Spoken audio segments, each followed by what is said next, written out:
New Jeton Pro ng Chanki Plus. Worth it nga bang bilhin? Tara, pag-usapan natin. In the box, meron siyang Type-C cable, may lanyard na sobrang cute, at yung paborito nating napakahabang manual na madalas nating hindi basahin. At syempre, yung ating turbo fan.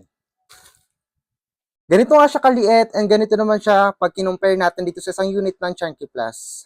Sobrang cute nga na ito, no? Para siyang bunso na kapatid na ito. Try naman natin yung performance nito kung gaano talaga siya kalakas. So dito sa likod, nandito yung kanyang switch. And adjust lang natin yung level.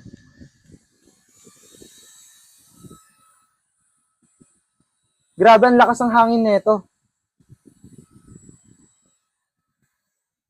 Mga boss, sobrang galing kasi sobrang liit niya lang, pero yung lakas ng hangin niya, siguro mas malakas pa dun sa mga malalaking turbo fan. So pa nga sa napansin ko dito, hindi lang malakas yung hangin. Malamig rin siya. Nakapagtaka lang kasi wala naman siyang cooling fan, pero yung binubugang hangin is sobrang lamig.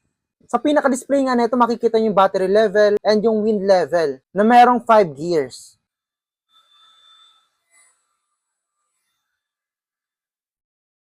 Mga boss, legit nga, mas malakas yung hangin na binubuga nitong maliit na to. Isipin niyo yun, sobrang liit niya lang pero mas malakas yung hangin nito kaysa dito.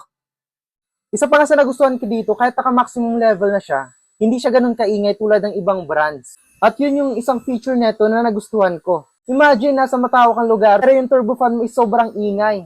Di ba, nakakahiya?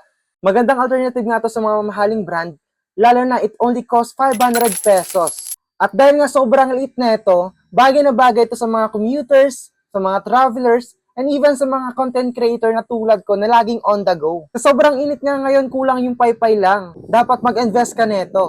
Don't worry, deserve mo naman to. Kaya kung interesado ka rin sa turbo fan na to, i-click mo agad yung yellow basket, baka maubusan ka.